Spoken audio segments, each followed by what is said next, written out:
To be or not to be? That is the question. Laddie Emmerua playing Hamlet in Elsinore, Denmark, where Shakespeare set his story about a mixed-up Danish prince.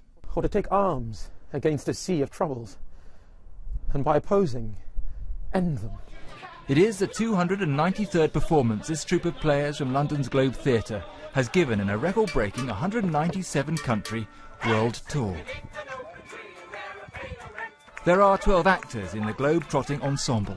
One of the most moving audience reactions I've ever had was in Kosovo, actually. And when Hamlet has a speech and he asks the audience, "Am I a coward?" There was sort of pin-drop silence, apart from one solitary voice right at the back of the theatre who shouted, "Yes!" And that sort of takes you aback. But it's brilliant because it's sort of exactly what you want in those moments, is some direct communication. The actors have performed on stages and beaches, in castles and refugee camps.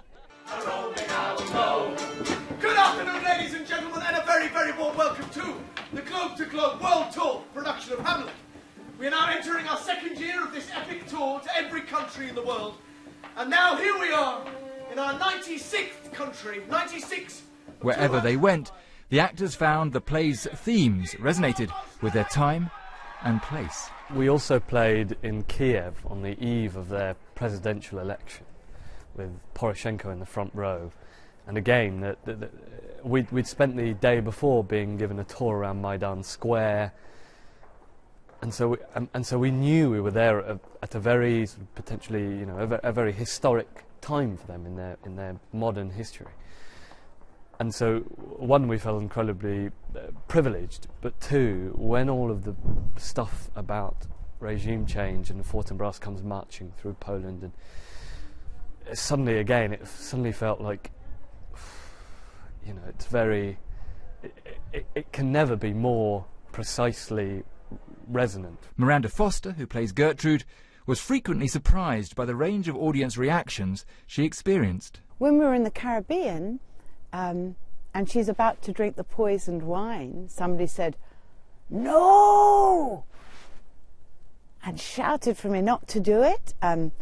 Somebody in another audience in the Caribbean said, "That's no way to treat your mother," when he started throwing me around in the closet scene.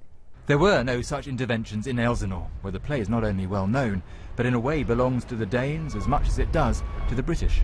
The Hamlet character, he's a kind of icon of modern man because he invents this new mindset of freeing the individual. So it's a very powerful and very strong icon because Hamlet is a young man fighting for himself and wants to liberate himself to be who he is. Oh, that is too solid flesh would melt. There were a handful of countries where the actors were unable to deliver their famous lines, such as Syria. They couldn't go there due to security reasons, and North Korea, well, where they weren't welcome. But the company, the Globe says, was the first to include male and female actors performing together on stage in Saudi Arabia. Will Gompertz, BBC News.